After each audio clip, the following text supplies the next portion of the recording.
yeboa na service ka wo de frɛ no ma na egu screen so no 0558 782268 anase frɛ 050 338 7037 ye tira kwan ewo Abekan free pipe ugu Abekan free pipe junction na usane back down kaka first ramp second ramp Isaac Nana obi yeboa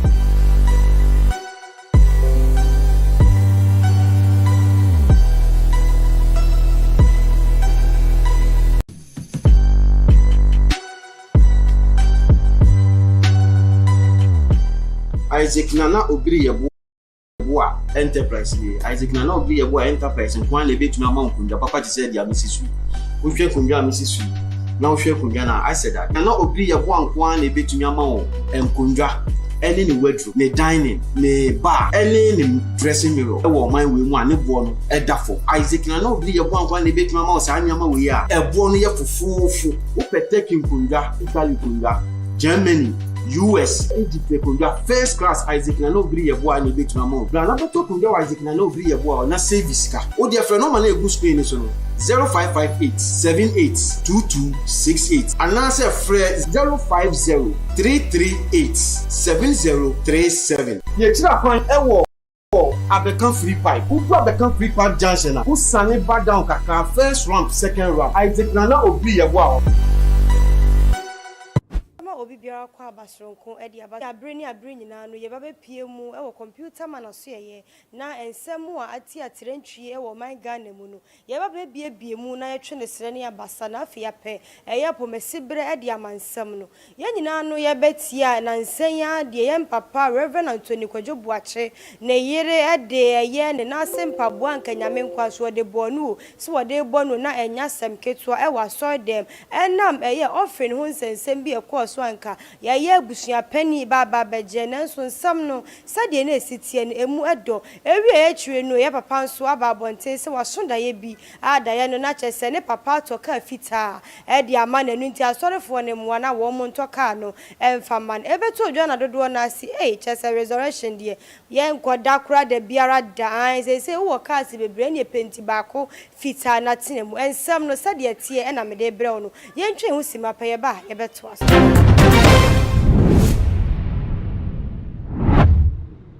CS watwe me ama ye twa ye ho aba ensemi emudo computer man aye krado e wa ha monka me ho ne ama na kwa aba eja me mo akwa aba de batu ma je ya ade efe na ho te sei erade adome ho ye ho aye fe ho de twi wani ma wo manim ne twie ne de aye nya sam keto na me bakra no mo ka me twi no smart d ho na me ye manim smart d e wo fa hene owo abeka market wo wusi a wo se wo pe bicycle park ehwa no wo ni containers wo kama stand nsa no ofe mema me yere akotwene nim bi ho oh wow obeye ne kama nso ama wo second wife odifo ya na nsem bi sei no nsa wo kan ya na nipa wachire hweyen me fa ho sa je ne simi kwai what are you talking about ekwam bia so ebebam sasa obeye me second wife odifo sese ya ti ase obama wo yere akotwe ne nim e wo honom ye beda ase na wo no so hu ayefe na yenkoye nim okay yenkoye odifo sese ya no ye resurrection no ko form kakra e wo bra ye papa yare ye ni ade but ene waba e man nsemu e kokoso ne dia no odin wodi ababetu eye ne nsore mananimu se wasoda ye na ne papa atoka white pan e dia mano enti be ya asorefo ni ntobi mano wo kan ya pe no mo se na eja ka sa hodo a we de ne spray baako emfa ma no enso de wo kan no wo ka wo nkire mu wo nsemi ene se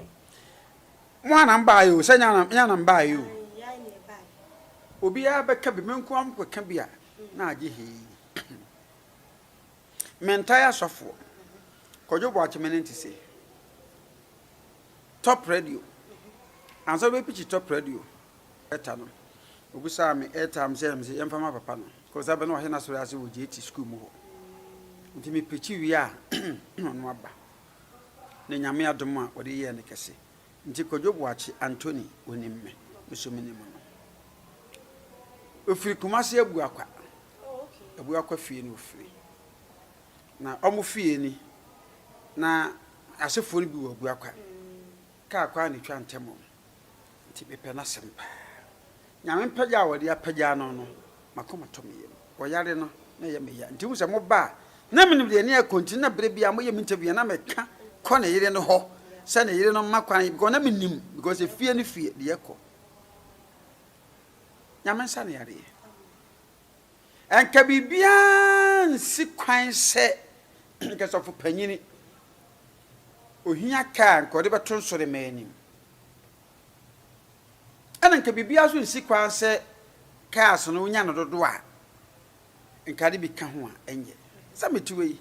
sa wa oni me cars binom wo maako 16 car maako dunsia a na utria na se duru bi a wutimi che sa dia asofo ne wo mo masom wo mo cha wo mo timi cheche wo mo cars ne ya mema no matoto bia mo mo me car na menya no meyenu pe na menya nam team sika de toy nyame wo suye madansefo de aka ni nyina no bu ho ba wonse me gift na no hye bu wa na declare no cancer bu wa kidney ye declare no so nkofie nko nti woni ba ye wade be fa ne covenant book wo be hunu ye church father na na wo wan kasa wagina property nanim me hyebo se wade nam odi for computer man saso ma ho tomia se ni se me se entempa na wan kasa wasan wade nti ye ba mu an covenant yi no wa na book no wo ba fa na bo na o hye na de aba nti e bi di fie bi di cars ye hye obi a nti na memenya mo cars sa ha ma yesu wi kakra kai mama bi no France na ono no kidneys mienu ene lungs ene liver nyina aseye ye ne beto nante da no sori nante ye no tam de mama etinke Kodwo bo akese wo hia ka bi no enkenya hwe onse wo se ne papa che ne ka fita so no man kunimdie ntina nko pa kire Ghana fo se de nyame enu bia no omuse no ho nya nto no papa na so de nya wotimi prichi kwa so no ko fom de na yire no ye ntia onse bebe metina kasa na yire no ye oba akoko nini na yire no ye oba akoko nisa asante ka oba akoko ni akire bia na ne ye dere emmo nti eye na so ne ko fom because ntobo a na eso mo ye eye wefe no papa Kodwo Boakye e de ko 2 cities since aso mo doso e na yire beto mo ko 5 cities no mhia asese omo e kasa dileta na papa na omo ti ana so no se de bi yire no free sika sem ho ama so le mana ama hwetie because omo do papa do omo de ahye no e na papa na kasa wotena de TV so anu wa yire so omo e de yakọ no ma fa na life ti ama omo mu gya nyina asa ba me bie ma sa be ka ho ase de che first no na emu momo no mfonso kakra bia menua panyini Kodwo Boakye ye ne say the timing is not favorable for asking that white guy ebra e wo ka no nya sa abre no se nko ka no enye edi ntie ene say o otwene yemu say urade be saw yare the sane papa che ne ka 100 interpretation of dream ehu hia o papa wo che wo ka no kire se o siesie trabia papa bia ma o man kunimdi abeya wo de no kire se ko busa ka afita ne to nti na ese asori bia mu no 5-fold ministry no eye adwuma prophet teacher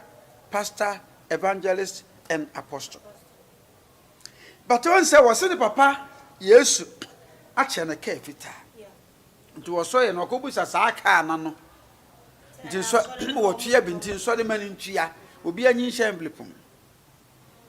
It was said on airwaves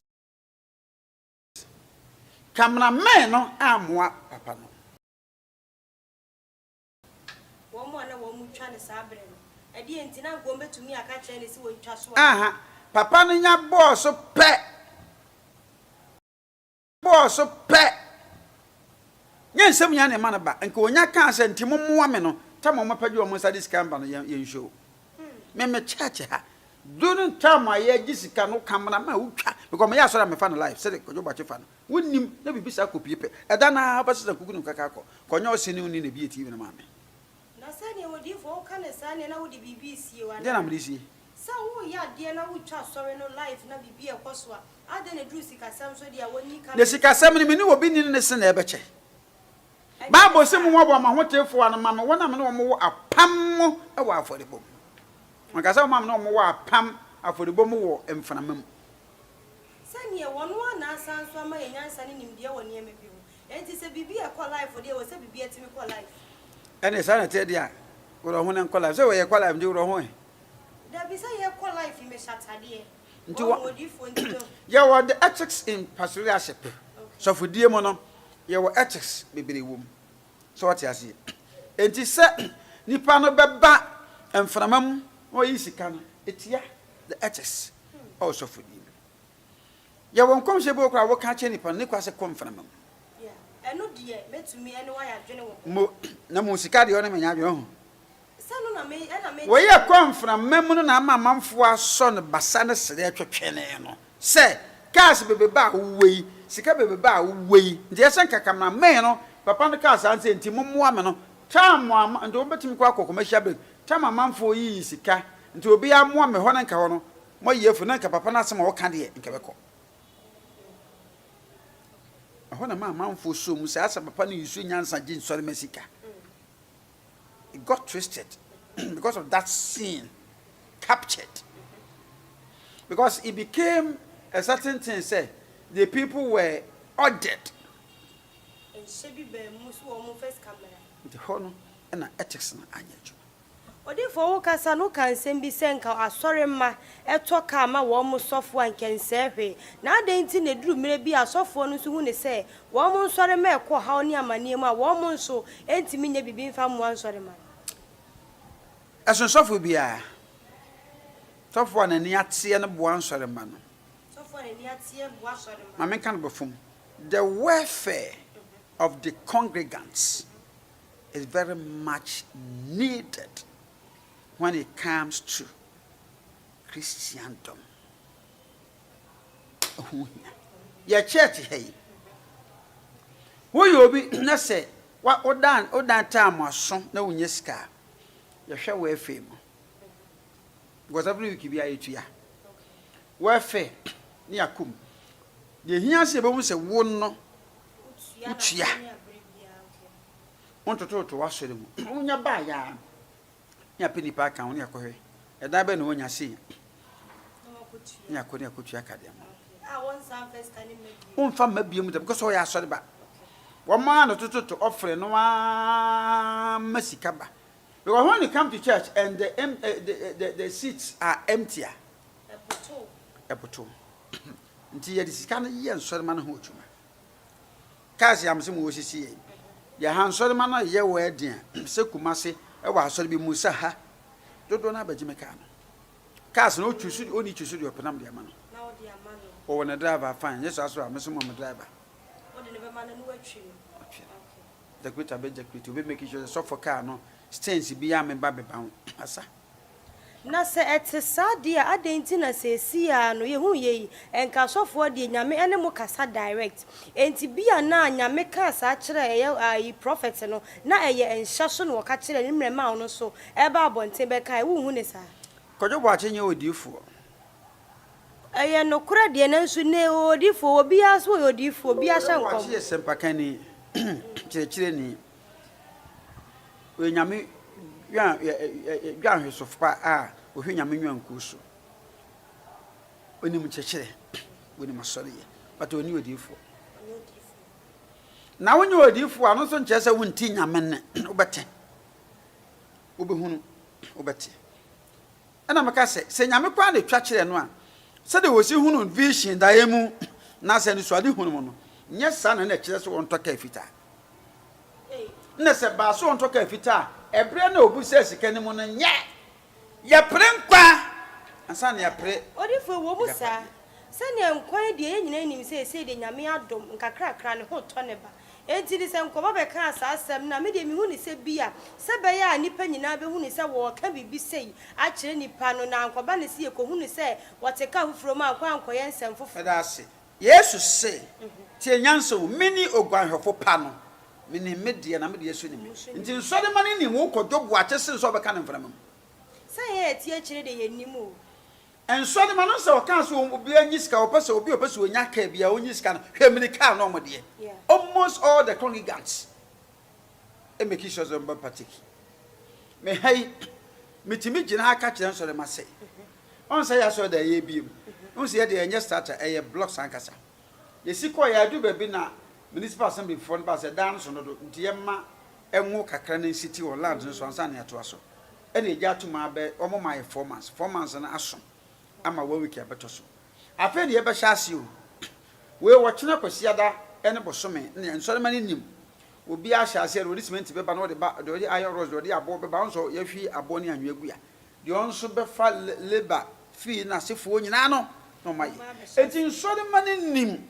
nti me gina na me bobi bi so wo mu nim se sofo mo na matena ache sofo fidem be gina ha yenim de sofo be di kai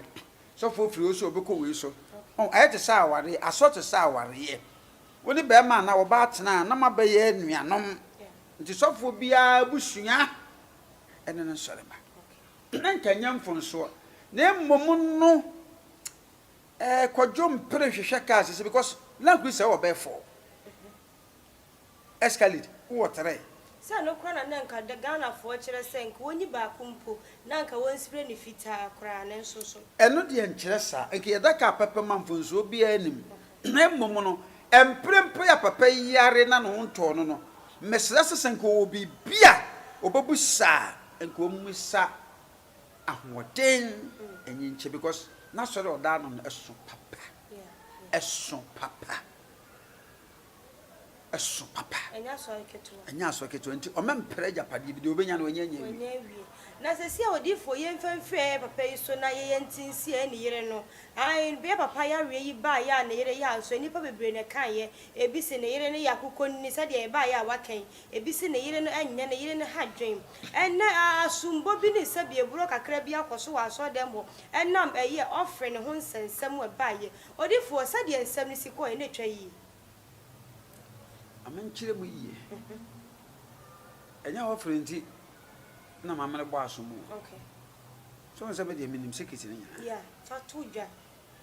expose de woman se won se na papa ba ko afra entuma yeah we Kodwo Boakye busua panyin okay na busua panyin na wo fa ase na busuafo ni be ne ba se Kodwo Boakye japade na mama no nkire no fa ho krata e ma wo aya ne yiri ni mumu wo de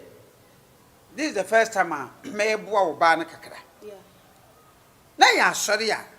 omkoe no ba bi so na omo kan sika so omo sika ndos nto omo ka dos yeah enye ho na ese busuafo na komko se bia wo mo so sha ne yere to wo mo so wo mo nkomra na sa bre na sika ne wo ho bibiri nti maame no na ese nko o show maturity ko sa wo hwe wo ba no pa se no si ye na dia etene me yiri ne na wo ye sape meja wodifo sakeke na Kodwo Boakye wo ye papa wo wanyina wie obetwa de bia sa so ne maame e be hie ma ye bibi wo kata so bi papa yare se de de ya no ho beto ontimi ni eno de se wontimi nka ne sa because anya pose wontimi Kodwo Boakye kra woni e de enti de na suba me yansa ne yiri yi na di kire no no oba ya ne yire no Kodwo Boakye onko butu so en ko bibida me kache nyame no se Kodwo Boakye wo tie me wo hwe me onye na bi wo Boakye kire mu no na me ka na se odifo mpanimfo ka se eno ma me yansa first senia papa ni wan ko ba ni ye gu asore na num kasa tantan tai no Kodwo Boakye na papa no Kodwo Boakye no me so hu obi a resurrection members na buso mo hwe so mbe ka wo soro nyame so no kura maame no num kasa ye nti papa no ho no no mama maame ni picho de o ma ne yanse wo twudini mass naming ceremony no edu ana maame na koye papa no ni preach na se preaching de nkasa abre no sa ne kasa na enye ne ma ana ye obi otumi ka se enkama bi poso on tibida nti sa suban nti na ma Kodwo Boakye fa no ho adwene se de na yiri ye wat enye te se wo ye no ma ebeboa ama edinto ne bibia de be akoso eno kan sa ena de tosmi ni suba wo yi na die aye ekwan a papa no yare ye na suba binti papa na busuafo ebesi ndey maame no ni ba bi ani kunu me na me ka na kura kira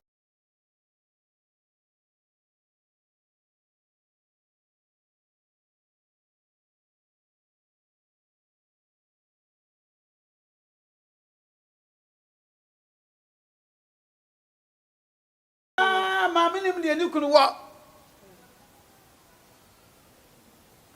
papa no awo enkra ye ha ba bi a ye nyame adom ne ma na busuafo no sika wo nti no wo ma kotofia ma no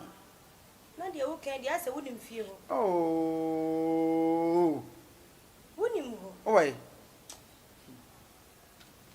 because ya sha se na wo senka wo be kan mo ba no so ase wasan so a divert wo channel no ka de ma papa yi enti na me bisa se de wo chire mu so ase wo nim fie ho Kodwo Bwacheme na shase otopre sabe na ma ye nyame adwuma cha nti na ofrem amponsa kaka bom ye nyame adwuma cha pa 28 December na 40 years nyame adwuma mu nyame adwuma okay why are you on say made me birthday 1 December anya 56 uko system one nyame shira medas nti minim sem bia meka on say se me ponchi a ene ya resolution for them ho so wo mo no go me ka fata no nti papa no wotene ba bi ho no ye life e de ba odi for twene ani mu da ho aye monchen ba bia papa na tie no for security reason ti yentimi fa papa ne di entudwa but wunim but around East Lagos okay na tese waka wunim oh me but me ntimi nchire esa me de tudwa sa nyefe okay what I say it is so suba ni ntino abusuafo no ntena ase sabusuafo ya mefa Kodwo Bwachye amfa na mpia papa na behwe na say you see behind every successful man there is a woman na you ever said nyame ahira eye papa yi a ebi anka oba na nka ho anka nko yi behind every untimely death there is a woman fat can say eno no ye wo de ya watwero a wo de ba na say wo hoda say me a professor nti atekes ma twetwera na me twetwere ba okay what I say my we school na we Sunday twam ma wie bibia na satin ma wie nti me kasa me hu ado me ka no kura kire opefei sa suban no a ewo Kodwo Bwachye yiri num tu na maka no ye toso me Sunday na no koyi so hwe a on se wogro na mpaboa yeah oba yi mpaboa de kutwa be ma so na afra ho sofo maame se bufu oba nkra na bufu oba woni ne wo se nyame ye wadom maame a mobra se o papa mobra sei ontena se di no hwe ne maame ye wo kwawuni se wo bobra biti sei nyame ye wadom mo onya sofo kasese na bobra mo a sabe mimfa wo ntwa mopo ma ho ba o ya wo no ma wo ya wo no ba okay wo maame de mbese papa e ma beba wo nkyai na mo pese o ma ne ko wo nkyai na fe papa yare ye no wo pese wo busuafo na wo ma no e no mbo ya asore na papa na ma na ebusuafo so mo mpene enum ni santo kwaya e ba ya CCTV camera e capture na wo he maame ne bobre ne yebre ne subanfo tantai wo ba kuko ni biti sei ya wo fam paboa so de ko pia papa panyimu a na branti o ka papa wo na baba o pem no a nso ma suwa somo a na wo sa ko fa boa na kire pefe sei maame pa kire wiase nyina se eye wudie sunsum na wo de kire nso ma na sabe ni mu aso asem ba ya papa nso ko bu sa aka no ntina me se e bra Kodwo Bwachye bu sa aka fita ho sika no eye papa afi what am I say odi format wase na e ba sa na so mo nsam ya doso papa bra obre aso de nipa no be ko but e di na e kwa bonte na say anya nsamo de ebinum akeka na Kodwo Bwachye ye sei wo maka kire mu se bre kura papa yi na me beto ne nsade afa no okeka ba bia wo momfo ne tese fura na kete nsamo de Ghana fo akebi pasa papa ne na ekeka nsansam no ebetimi abase nyame ne kasa sa otimi de bat bonten sa na odifo bia ne osofo bia enu tam abewuo enti wunim da odibe menim nyame na ka kire wana na Yankopon na wo se na ka bo mama ne odifo na sa nyame se wono akora ne bra wode beba kora wonim enti ede na wo de da wo bewu wetimi aka kire me de wa twere TV Joshua be wo so onim enu na sofo nko na munimu ana say yen so yen so de man yetimi bompa ya man yetimi ka kire yen enso nyam betimi ka kire me I know the time am de bewu enye sese ti se babusu apanyi bi hwe me no pa magapade abefanti me ba ye krom ba ma nsubone anoma me krom mba me na me fi amasie makwa da me hotel makwa di golden tulip ko kuma se wona me di ana me di me ma obi anya aduane ma me ni na den no sofo wo sa adwen no se bi obi betumi aye obi bi ana so betumi atwa won kwaso Yesu nante poso sama ye sofo ndu ba je se mesumeti akọ nante poso wontimi nante poso mo sare tede ya me ye honam ne mocha na Awurade frem se me na adwuma je se nya me hye me mana me di nyansa eto me nante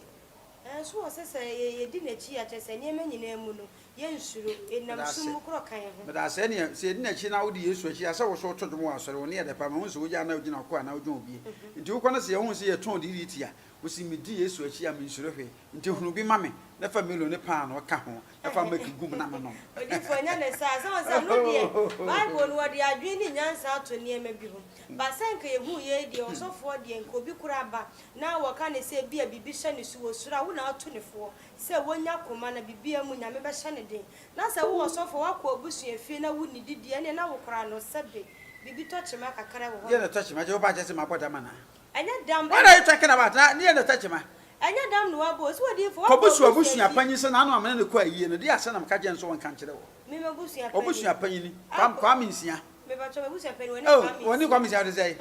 oh woni kwa minsia kwa minsia aboso aboso ene bia sansam no ni onu de boss e di ni kire wo hwe mame ka no kran fan cho abena se wo hoi emenka so ye sofo Yesu kradu bebi kwa no na ye de tete na me ka me cho enye obi a na obusu be so omo ne nsato odua ne so be ya ma wo memeti we obabu nsa won fanya adua na mame denti edifo achi wade no se ni ase koya isa ahemfofo because omo so sa edifo hwefu na setete ne ye de ahemfo ne edifo na chekere wo man nti edifo ne ahemfo de obabu no mo hwefu no se mo ye wufosom awufusum ye je so de nato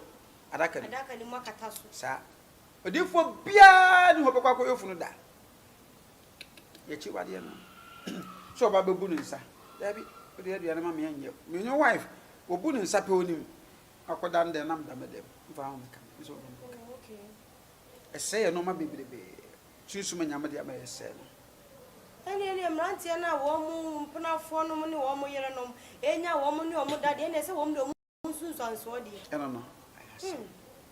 se wodi fu e kamia kwa ese nsam no de ka na wo mu ka e de afa e resurrection ho ojidi ye se ensem wo nyina betumi atwagu ama asafo no wo maka bom mapa yi ene ne yira sa be bom ebere bi be ba na nyame mfa sa ma batme hwe ba bia madwen mu mensusuye mu ekona Kodwo bwache ni ani gie wa aware no o yare ye na ne yire no suban no adedi pa oni ani gie wa aware just in an inch ho bi betime de mesese bu akasa minim de menasi sunti so amekasa ana kan me ka so na kodi nkomo bi na o mpesa wo be waye ensem bi ani a kire yen me ne bwache ni nkomo okay but yenim ye ho oni mo ho odi nkomo hu yedi nkomo hu na mani hu batime ntimi fa nsem tuya me se papa na oni ani gie bia bi na che sa empenifo akura kasam no nya de be yi o ka so ja na yere okay sani esa de weti ha we kura nim ba bi a we wo eni ade de ka me ese jaye mu anu wo mu na mu na nya na busu apanye ba ya o ba kogonya fa mpapo anko de kohwe na so mu no na ba yi wo na asem papoa odi fo na meka ne se bufo ho ye ba enkra sade Yesu koduro ya so fi wa na wo mo ton ne me hwa bufo bi e ba ni mu ode keka ne magugu ye ne ade na ye sa na ye wonsenom wonsenom nkumafo ene wonsenom afi na mate ne pesa wo nchi na kasa na nsenom achi Kodwo bwache wo fa ye maame yase Kodwo bwache wo fa daachi bi se Kodwo bwache ni wa no wo paase e ya maame dukunu ti me yimpa bo afa bo de go enti odifo ne ya woda na di e wo aye asori ho no mo no metumi aka se huhum ebetumi ahwere bibi afiri ne ho ana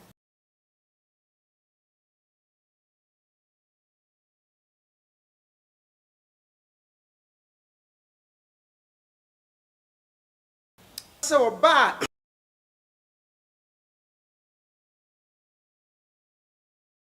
be ma no watena yade me mo bibia akwaba eva